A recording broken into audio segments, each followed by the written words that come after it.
Bonjour et bienvenue à ce webinaire sur ligne. Le but d'aujourd'hui, c'est de parler de toutes les nouveautés pendant C-Engineer 19. Moi, je m'appelle Dominique Piepers et je travaille comme team leader au département du support. Avant de commencer, alors quelques mots concernant l'outil de GoToWebinar même. Donc, votre micro sera coupé pendant la présentation, mais si vous avez des questions, n'hésitez pas d'introduire dans la fenêtre questions et je vais essayer à la fin de cette présentation répondre à toutes questions directement. Évidemment, le webinaire est aussi enregistré à ce moment et après, nous allons le publier sur le site sia.net, mais aussi sur notre chaîne YouTube. Alors, C-Engineer 19, le vous deux ensemble. Donc, le thème de C-Engineer 19, ça c'est vraiment Design Accelerated ou conception accélérée. Hein, pour avoir une conception plus facile, plus rapide et tout ça. Et nous avons 5 grandes parties dans C-Engineer 19. Et ça c'est commencé avec des bâtiments, hein, évidemment avec plusieurs étages, des structures métalliques, localisation, donc ça veut dire mise à jour des annexes nationales, mais aussi par exemple par la norme suisse. Euh, Interopérabilité pour avoir des choses XML, mais aussi le nouveau lien avec Revit et Tekla, et aussi la facilité d'utilisation. Donc, premièrement, des bâtiments, parce que ce sont les utilisateurs les plus nombreux pour s'y ingénier. Et évidemment, c'est aussi applicable dans tous les autres domaines. On a 3 grandes parties ici. Ça, c'est donc analyse. Nous avons changé quelque chose pour le calcul des absences, mais aussi pour des modificateurs de propriétés. Nous avons un filtrage des modes pour des modes propres, par exemple, et aussi, très important, des nouveautés pour des murs en maçonnerie. Et évidemment, ça va également avec des éléments de contact. Ensuite, les résultats, nous avons des nouveaux éléments d'intégration. Nous avons de nouveau les extrêmes locaux pour des éléments 2D et des améliorations pour des coupes 2D pour demander les résultats sur une certaine position dans votre plaque ou votre mur. Et le plus grand parti de développement pour 19, ça c'était des variages pratiques automatiques. Donc ça, on va voir après. Ensuite aussi des dimensionnements surface avec des variages utilisateurs. Export ASF, ça veut dire vers en plan. Et aussi des améliorations pour des calculs de poutres mixtes. Ensuite, métallique et localisation. Donc, premièrement, pour le contrôle acier, on a une nouveauté dans le contrôle à ELS pour regarder vers la déformation relative. Aussi prendre en compte une contre-flèche si nécessaire. On va parler de poutres mixtes et par exemple aussi le système de flambement avec mémoire. Ensuite, l'analyse, nous avons fait une mise à jour pour des calculs prendre en compte des rotules plastiques. Et localisation, on a les mises à jour pour la norme suisse, acier 263, mais aussi des améliorations pour béton, le CIA 262. On a des sections doubles, ça c'est pour la norme brésilienne, aussi nouveaux accès, un axe national pour Danemark et aussi des certificats, par exemple Como. Ensuite, l'interopérabilité, pour connecter C-Engineer à un écosystème logiciel. Donc, on va parler de Open API, et API ouvert, comment créer un modèle, des commandes de résultats. Ensuite, ESA XML, qui maintenant aussi possible d'exporter par exemple le nom de calcul, et des nouveaux liens entre C-Engineer 19 et la toute dernière version de Tekla et Revit. Alors, commencer avec des bâtiments. Donc, analyse. Je ai déjà dit que nous avons changé quelque chose pour le calcul des absences et nous avons aussi ajouté des modifications de modèles. Donc, ça, c'est par exemple adapter la rigidité. Ça, c'est maintenant tout groupé dans une carte charge. Donc, je vais le montrer ici. Donc, premièrement, que nous avons changé. Avant, dans la vieille version de C-Engineer, c'était ici que vous devez choisir, par exemple, pour utiliser des absences, oui ou non. Hein. Maintenant, nous avons le remplacé par une fonctionnalité qui est nommée modification de modèle. Donc ça c'est plus simple. Et ça c'est aussi la même fonctionnalité qui est utilisée pour des facteurs de masse et de rigidité par exemple, hein, pour changer facilement le IY d'une certaine manière. Et aussi très facile de trouver le nouveau menu d'absence. Ça c'est maintenant renommé vers modificateur de modèle ici. Et dans ce principe ou dans ce menu, vous pouvez introduire des absences, vous pouvez introduire des modificateurs de rigidité, par exemple. Donc, tout est ensemble. Et aussi, très grand avantage d'absence, ça c'est que c'est maintenant disponible dans la version 64 bits. Donc pour les absences même, ce qui est développé, maintenant, comme j'ai déjà dit, c'est une migration de la fonctionnalité de vieille, V6 et antérieure, hein, l'environnement. Et maintenant, c'est aussi dans le V17. Donc, on a une renommée vers standard. Hein. Ça, c'est ce que ça veut dire. Ça, c'est le nouveau environnement V17. C'est maintenant renommé vers standard. Aussi, les améliorations des essais, des résultats pour les éléments absents, parce qu'il y en a quelques problèmes dedans. Une nouvelle option pour placer une option des absences dans des sous-régions. Et c'est très important, c'est compatible avec le modèle d'analyse à béton-acier, hein, donc pour des sols composites, on peut dire. Et évidemment, les mêmes restrictions que précédemment, donc ça c'est limité par introduire des absences sur les éléments 1D, des éléments 2D plus sur région et des appuis nodales. Et vous voyez que vous pouvez introduire ça ici dans le cas de charge, évidemment. Hein. Mais aussi le modificateur de modèle, donc modificateur de rigidité, ça c'est aussi par cas de charge. Donc c'est dans le même groupe de modificateurs ici. Donc maintenant, ça marche exactement la même chose comme pour les absences. C'est possible pour les éléments 1D et 2D. Par exemple, à droite, vous voyez un exemple pour introduire des coefficients, des corrections pour les éléments 1D, hein, pour le AX, AY et Z et tout ça. Donc ça mélange de modifications de rigidité et d'absence dans un groupe de modificateurs. Et ça c'est possible. Donc ce type de modificateur de rigidité, ça c'est possible de prendre en compte ça dans trois types de calculs: analyse linéaire, analyse non linéaire et analyse de stabilité. Ensuite, le calcul des éléments maçonnerie. Donc ce qui est développé dans la version 19.0.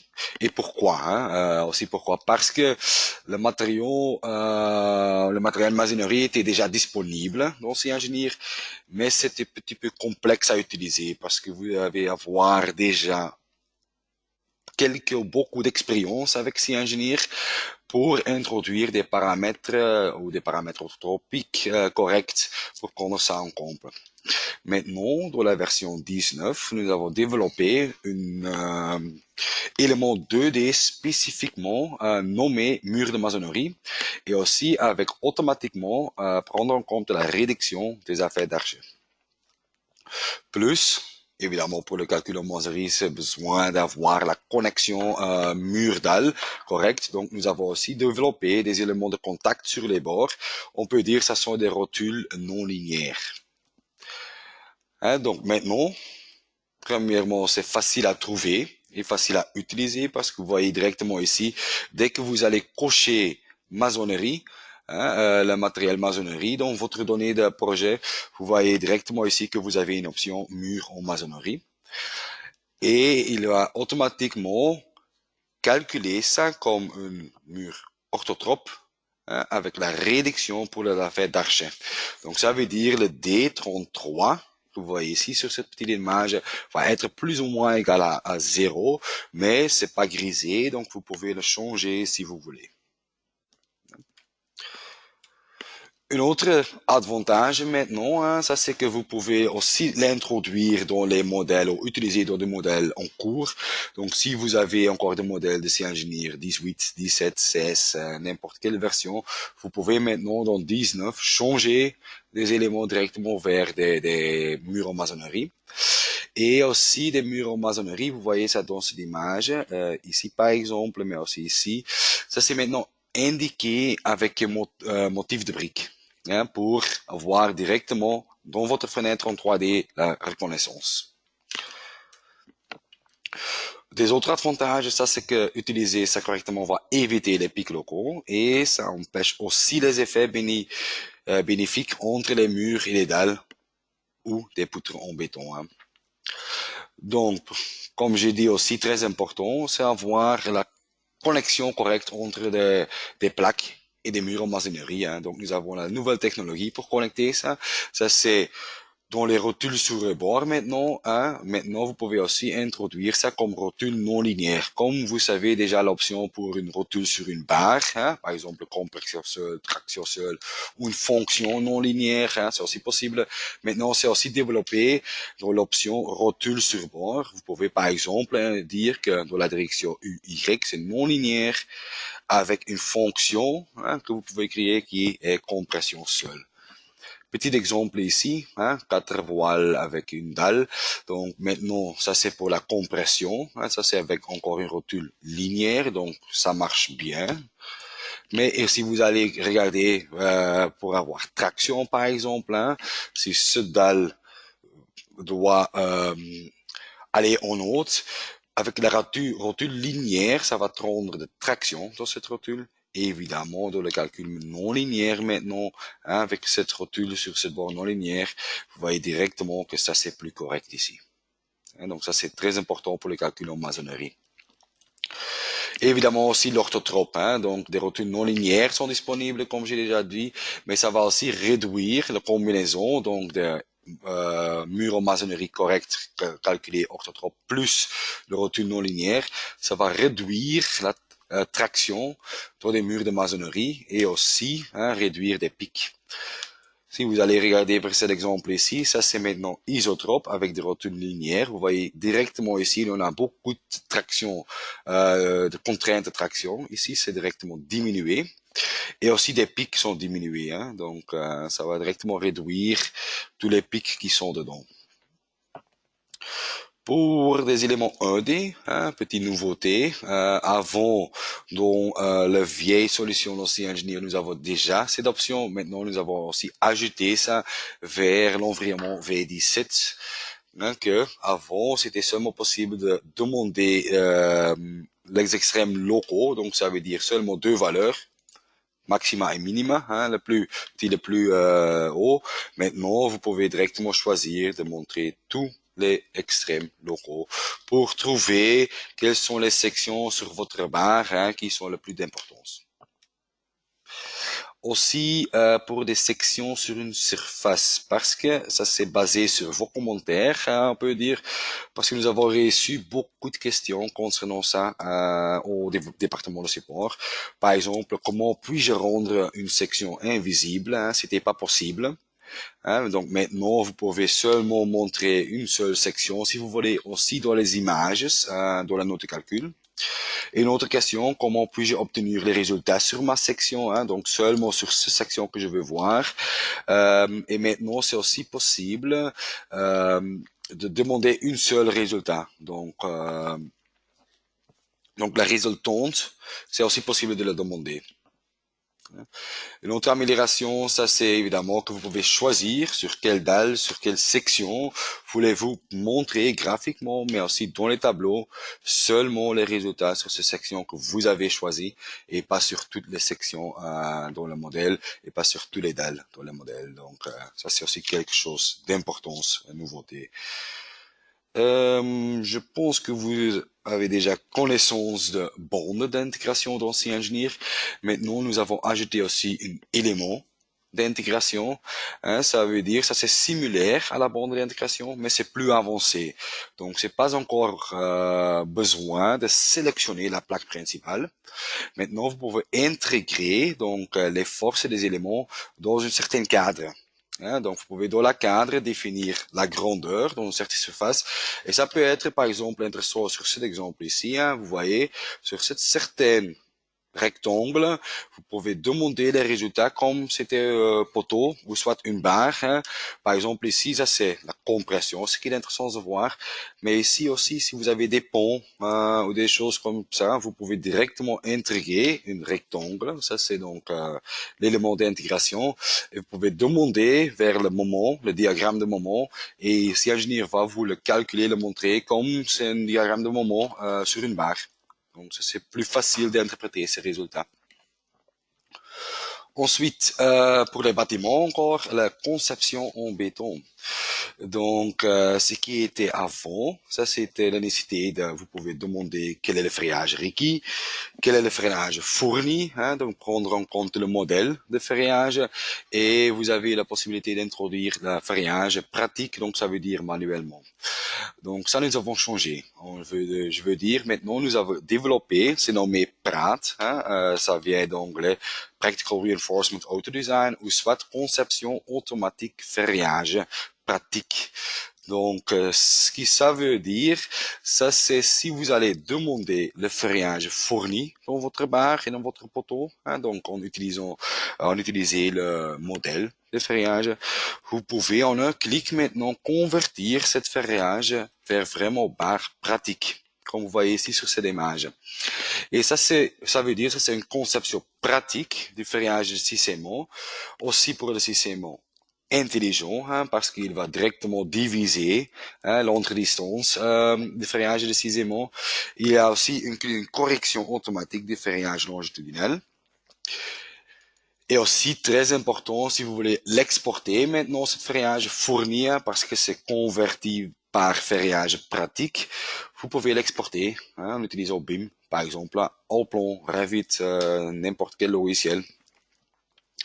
En plus, pour la conception en béton, il y a aussi des améliorations de la conception de béton 2D hein, pour des plaques. Par exemple, c'est maintenant possible de faire cette conception avec le ferrillage d'utilisateur, avec une combinaison, donc ferrillage à la fois d'utilisateur et modèle, et aussi possible de nouveau de faire une exportation de ferrillage de conception vers Allplan. Donc ça, c'est aussi très important.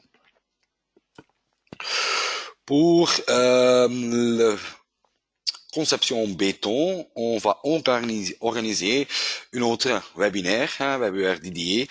Ça va être le mercredi 5 juin de 2 jusqu'à 3 heures et ça va être présenté vers ma collègue Jannes van Kouwenbergs qui est spécialiste de calcul béton. Donc ça c'est un webinaire spécifiquement 1 heure lié à toutes les nouveautés dossier ingénieur 19 concernant les bétons. Ensuite, on peut dire acier, mais aussi commencer avec le sol composite, quelques considérations pratiques, hein, ce que nous avons développé. Premièrement, nous avons travaillé, notre département de développement a travaillé à la vitesse. Hein, donc ça c'est très important pour des grands modèles, mais aussi si vous avez beaucoup d'ouvertures dans les barres, hein, ça va être maintenant plus ou moins 5 fois plus rapide. Aussi, pour le note de calcul, nous avons maintenant une sortie synthèse. Nous avons des références dans les sorties détaillées. Donc, ça veut dire ici hein, que vous pouvez directement suivre, ok, c'est quelle norme qui était, ou quel code qui était utilisé, c'est quel chapitre, c'est quelle formule qui était pris en compte ici. Aussi des erreurs, avertissements et notes, c'est amélioré. Et nous avons aussi une conception automatique possible pour des goujons, combinaison avec les tôles profilées, et ça va augmenter l'efficacité évidemment. Hein. Aussi pour ce sujet, nous avons de nouveau introduire ou organiser une webinaire. Et ça va être une webinaire combiné, conception acier plus composite économique. Et ça va être le lundi 2 juillet. Présenté vers mon collègue Marco De Biasio. Continuer avec acier, hein, donc les deux grandes nouveautés, ça sont contrôle AELS et mise à jour des rotules en plastique. Donc contrôle AELS, ça c'est que nous avons dans C-Engineer 18.1 ou des versions antérieures. Maintenant, nous avons le changé. Donc aussi, par exemple, c'est possible d'introduire une contre-flèche Hein, ça, c'est ici le WC, le WC. Ça, c'est une contre-flèche, évidemment. Et très important, maintenant, parce que ça, c'est aussi indiqué par la norme, nous avons des limites, donc aussi des vérifications pour des charges variables uniquement et pour les charges totales, on peut dire, permanent plus variable. Hein, donc ça, c'est deux différents types de vérifications. Et vous avez la possibilité d'introduire une contre-flèche, ce qui est très intéressant. Hein. Donc ça veut évidemment réduire la déformation max ou le W max. Pour des rotules plastiques, ça c'est maintenant pris en compte ou développé dans l'environnement V17, ce qui va être renommé vers défaut, vous voyez ici, et ça veut aussi dire que c'est directement introduit dans la version 64 bits. On a fait une mise à jour vers l'Eurocode. Avant, c'était encore le ENV, hein, donc la vieille méthode de le faire de la norme, et nous avons ajouté support de tous les annexes nationales disponibles dans C-Engineer. Et vous voyez ici la différence. Premièrement, la vitesse hein, de la version antérieure, 18.1, c'était 13 secondes, maintenant c'est seulement 4. Pour le même calcul, hein, pour juste le même porting ici. Et aussi, le moment plastique est augmenté. Ça, c'est parce que nous avons maintenant ajouté la norme Eurocode 3. Ça veut dire que la valeur de sécurité matérielle, donc le gamma M0, maintenant est correctement pris en compte comme 1,0. Avant, c'était ici encore égal à 1,1. Donc, ça veut dire que maintenant, vous pouvez augmenter le moment plastique hein, en comparaison avec les vieilles versions de C-Engineer. Interopérabilité, donc ça veut dire évidemment par exemple XML, OpenAPI, BIM. Hein, donc premièrement, amélioration aparté à l'outil ESA XML. Donc ce qui est développé, ça va maintenant prendre en charge le Structural Analysis Format, hein, ça c'est spécifique. Et il n'y a pas encore la nécessité d'utiliser ou de faire notre code XML en entrée. Donc ça c'est aussi intéressant. Et pour décrire le modèle, donc le code, le XML, ça c'est simplifié. Donc ça c'est plus facile à comprendre. Et très important, maintenant c'est aussi possible de faire une exportation de la note de calcul vers RTF, PDF, n'importe quel type que vous voulez. Et si vous avez plusieurs notes de calcul dans votre modèle, vous pouvez sélectionner c'est quelle note de calcul que vous voulez exporter. Ensuite, API ouverte ou API. Et pourquoi nous avons développé ça? Ça, c'est vraiment si vous avez des bâtiments ou des structures complexes et vous voulez le concevoir et optimiser. Par exemple, vous voyez ici un exemple de notre client CTEC Bâtiment, ce qui est inclus dans le CI User Contest de 2013. Hein. Ils ont dessiné ça dans Rhino, importé dans C-Engineer. Mais imagine que vous devez introduire ça dans C-Engineer et changer des barres, changer la construction, les entrées distances des barres et tout ça. Donc ça c'est pas facile, mais c'est très facile avec Open API ou API ouverte. Hein. Donc ça offre des extensibilités faciles. Hein. Donc ça veut dire que vous pouvez faire plus maintenant avec cette Open API. Et aussi ça va réunir divers types d'API des dernières années et l'utilisation est vraiment plus facile comme avant. Aussi pour ce spécifique type, hein, OpenAPI, nous allons organiser une webinaire de nouveau, 18 juin, de 3 jusqu'à 4 heures après-midi, et ça va être présenté vers notre notre product manager responsable pour ce parti. Ça c'est Jaroslav Bros. Faites attention, ça va pas être en français. Donc ça c'est uniquement en anglais que nous avons organisé cette webinaire. Et la dernière type, ça c'est la dernière partie de interopérabilité, ça c'est évidemment le lien avec Revit et Tekla. Hein. Donc maintenant, c'est Ingénieur 19 est compatible avec Tekla, la toute dernière version, et aussi avec la toute dernière version de Revit. Hein, ça c'est facile. On a où le département développement a vraiment travaillé vers la facilité d'utilisation de C-Engineer. Donc ça, c'était très important pour nous. Vous voyez ici le chapitre sauvegarder des paramètres de flambement pour commencer. Donc, depuis SciEngineer 10.8, nous avons changé les paramètres de flambement, comme vous savez déjà. Hein. Ça c'est très intéressant, plus facile d'utiliser. Hein. C'était très intéressant, mais il y a une grande désavantage. Ça c'est si vous avez introduit tous votre paramètres de flambement, par exemple pour quelques types de barres, et vous allez déconnecter votre barre, tous ces paramètres étaient perdus. Si vous allez après reconnecter les barres, vous devez de nouveau introduire tout ça hein, une deuxième fois. Donc maintenant, si vous allez connecter ou choisir l'option connecter des barres et nœuds, il y a une option automatiquement de sauvegarder hein, les paramètres de flambement. Et vous voyez ça aussi dans cette image ici. Maintenant, si vous allez introduire un système de flambement, c'est directement sauvegardé en extérieur si vous allez par exemple faire la déconnexion et connecter de nouveau. Ensuite, l'enquête client. Donc, nous avons commencé, je pense, en 2017 avec choisir quelques sujets pour une enquête et envoyer ça au client et vous pouvez choisir votre top 3 et nous allons la développer. Hein, donc, vous voyez, cette année, nous avons eu 780 participants. Vous voyez ici, c'est donc quelles régions qui sont le plus de clients qui a donné une réponse, par exemple les Pays-Bas et la Belgique et tout ça. Donc, il est gagnant. Voilà, ici. Donc, premièrement, la note de calcul pour avoir une meilleure structure.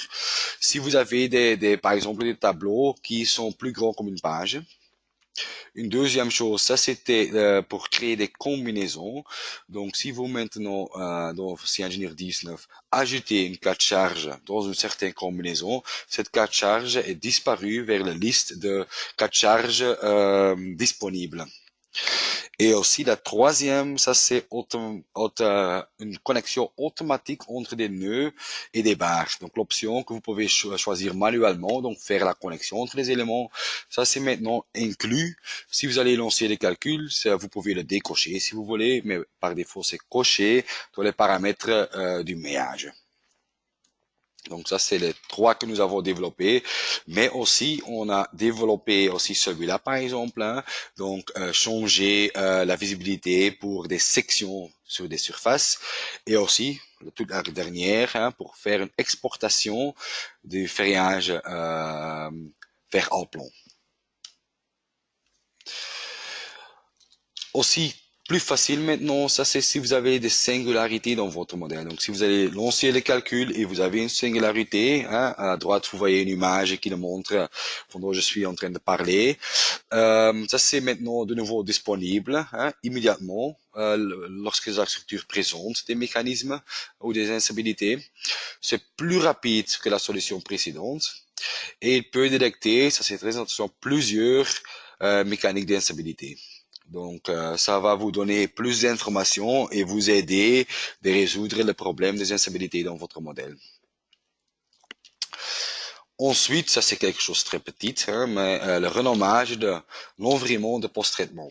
Hein, avant, c'était ici le V16 et antérieur et le V17. Pourquoi le V17? Parce que SciEngineer 17, c'était la première version où nous avons implémenté cet nouveau l'environnement de post-traitement. Mais maintenant, nous avons le renommé vers standard. Hein, et évidemment, nous avons fait une mise à jour de toutes nos informations sur ligne. Hein, notre guide web, par exemple, c'est aussi faire changer. Mais ça, c'est quelque chose de petit. Ensuite, l'amélioration du rendu 3D. Hein, celui-là, ça veut dire what you see is what you get. Donc, ça veut dire hein, que si vous allez créer un modèle, ça c'est directement rendu en 3D. Vous voyez ça ici à droite, si vous allez dessiner une barre, vous voyez directement le rendu en 3D. Et ça va causer moins des erreurs de modélisation, évidemment. Hein. Et ça, c'est également aussi pour copier, déplacer, insertion des blocs solides et tout ça. Donc ça, c'est plus intéressant. Un autre exemple, si vous allez dessiner, par exemple, une voile, hein, vous voyez directement le rendu, mais aussi des coques, toutes des choses. Donc, ok, nous avons exagéré avec des exemples ici, mais ça vous évitez d'avoir des erreurs pendant la modélisation. Quelques autres exemples d'amélioration du rendu 3D. Ça, c'est que maintenant c'est plus rapide, d'une meilleure utilisation de votre carte graphique, donc votre GPU. Hein, donc ça, c'est le plus important, c'est plus rapide. Plus la qualité est mieux maintenant, hein, donc meilleure qualité. Et aussi, évidemment, parfait pour, par exemple, des panneaux de charge. Donc, vous voyez ici, si votre panneau de charge n'est pas sélectionné, hein, vous voyez ça comme ça, n'importe. Mais si vous allez sélectionner le panneau de charge, vous voyez directement que tous les autres barres ici, hein, vous voyez seulement le panneau de charge et tout le reste est un petit peu grisé ou invisible. Donc ça, c'est plus facile. Et aussi les étiquettes, hein, par exemple, le nom des nœuds, le nom des barres, il reste visible pendant le changement de vue. Donc, si vous allez zoomer, roter votre modèle, maintenant il reste visible. Donc, ça c'est tout concernant une meilleure utilisation de votre carte graphique. Plus important, ça c'est de vitesse du logiciel même. Donc dans CEngineer 19, nous avons vraiment travaillé beaucoup vers augmenter la vitesse d'utilisation. Ici, vous voyez un exemple, ça c'est un modèle très grand, hein, vous voyez de 2,5 GB, ça c'est avec résultat évidemment, et juste l'ouverture de projet est diminuée, le temps d'ouverture de projet est diminué avec 30%. Et aussi parfois, si vous avez des modèles plus vieilles, hein, par exemple de version 17 ou 16, si ingénieur, vous allez l'ouvrir, si ingénieur doit recalculer hein, les sections ou les propriétés des barres. Et ça, c'est diminué presque 5%. Donc ça, c'est vraiment d'importance. Aussi pour sauvegarder des grands modèles, hein, donc ça c'est évidemment plus important pour des modèles très grands. Ça c'est 50 jusqu'à 90% plus rapide maintenant. Et ça veut aussi dire que l'option aussi ingénieur disponible de sauvegarder votre modèle automatiquement devient applicable sur des grands projets. Si vous voyez ici la différence, on va de 3 minutes dans CEngineer 18.0 maintenant jusqu'à 40 secondes. Donc, ça c'est vraiment plus rapide. Ensuite, les options manipulation des bases. Là. Donc, c'est pas si vous allez sélectionner une barre, vous ne voulez pas voir une différence, mais par exemple, quand un modèle comme ici, vous allez sélectionner presque tous et vous allez le déplacer ou copier. Aussi, cette vitesse est augmentée avec 30 jusqu'à 60%. Montrer les résultats spécifiquement pour les éléments 2D. Hein. Ça, c'est très important, ça, la différence de vitesse, évidemment, si vous avez un grand nombre de combinaisons. Si vous avez, par exemple, 44 charges et vous allez créer une combinaison de type Eurocode ou enveloppe, ça peut être le cas que vous avez 800 ou 900 combinaisons dedans. Et ça, c'est une 50 jusqu'à 80% plus rapide maintenant. Vous voyez, très important, pour des 4 charges de fort interne 2D, on va de 12 minutes jusqu'à 3. Pour les contraintes en 2D, hein, ça c'est pour cette sélection, de presque 18 minutes jusqu'à 3. Donc ça c'est vraiment un très très très grand avantage d'utiliser CEngineer 19. Aussi le temps de calcul même, donc le solver on peut dire, hein, qui va calculer tous les résultats. On a fait des tests avec un projet de barres, hein, plus de 40 000 barres, et aussi un modèle de type plaque, hein, avec beaucoup des éléments finis. Donc, la gain à l'apport de la version 18, ça c'est déjà 20 jusqu'à 60%. Si vous allez utiliser la version 64 bits, vous allez de nouveau gagner 20 jusqu'à 30% de vitesse. Donc ça c'est énorme de nouveau. Hein. Ça c'est juste pour cliquer sur le bouton calcul et laisser le solveur faire le travail pour calculer ça. Vous voyez ça ici de nouveau, par exemple certainement pour les éléments 2D type plaque avec des éléments finis de 12 minutes jusqu'à 4. Donc ça c'est énorme. Hein. Et encore des autres choses, hein. Premièrement, recalculer le panneau de charge, diminuer avec 80%. Aussi parce que le recalcul est désactivé par défaut, mais si tout est activé, vous avez de nouveau gagné 80%. Le plus d'importance, ça c'est dans les grands modèles avec des grandes notes de calcul, ça va diminuer avec 90%. Donc par exemple de 2 heures jusqu'à 10 minutes. Aussi des images indentées dans la note de calcul, hein, ça va diminuer avec 25%. Optimisation de la barre d'avancement, hein, ça c'est le petit barre en bas de C-Engineer avec le couleur en vert, ça c'est diminué avec 10%. Mais aussi très important des contraintes et des déplacements 3D parce que maintenant on va seulement calculer les résultats demandés. Si vous allez faire une sélection de 3 plaques, on va seulement calculer ces 3 plaques à ce moment. Et avant, on a calculé tous et seulement montré ces 3 plaques de résultats. Donc maintenant, ça c'est vraiment plus rapide. Donc, on a fait actuellement 2 types d'optimisation, hein.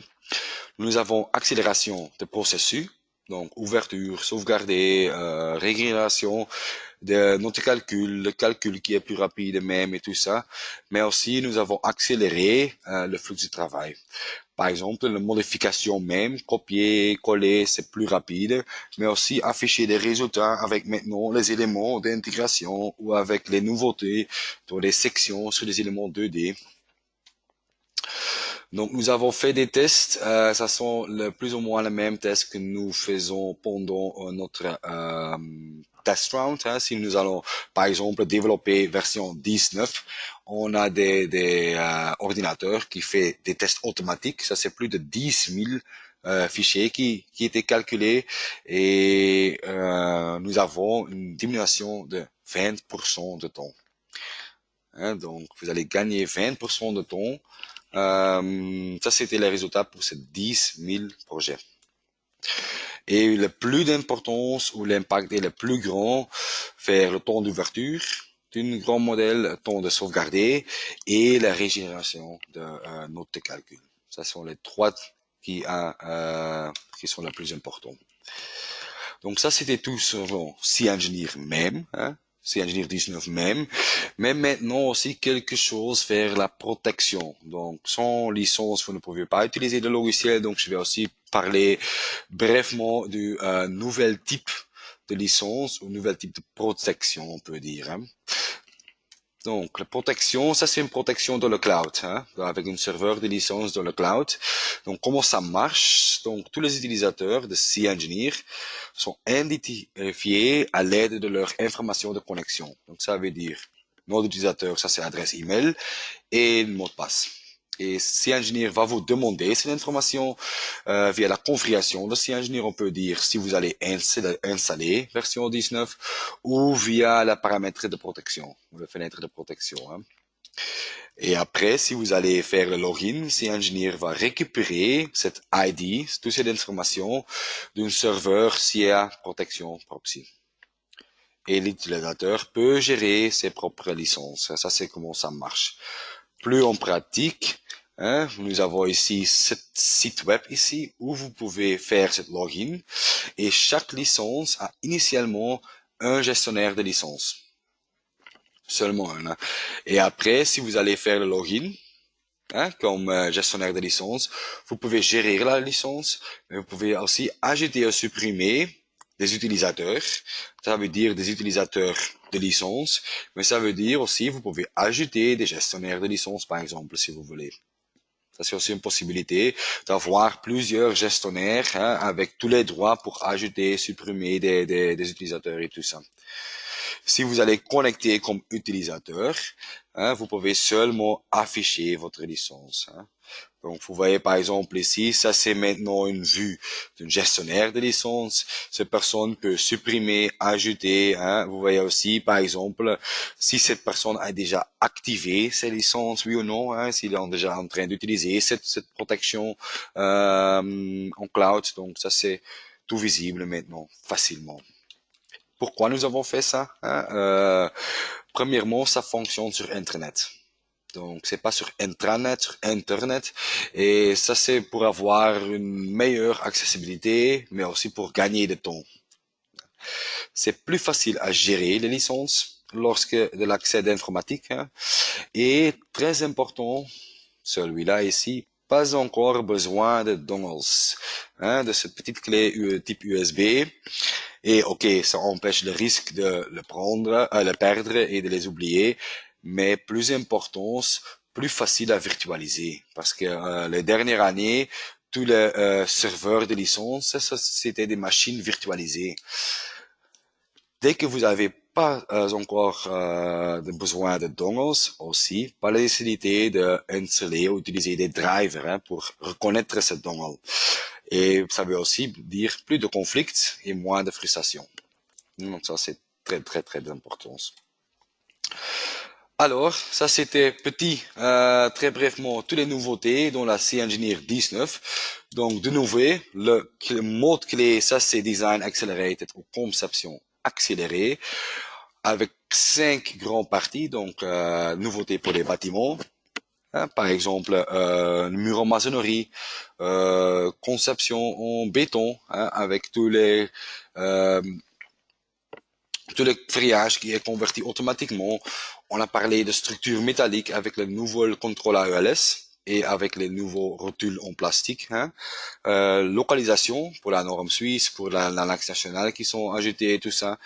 Interopérabilité, nouveau lien Revit, Tekla, ESA XML, OpenAPI ou API ouverte.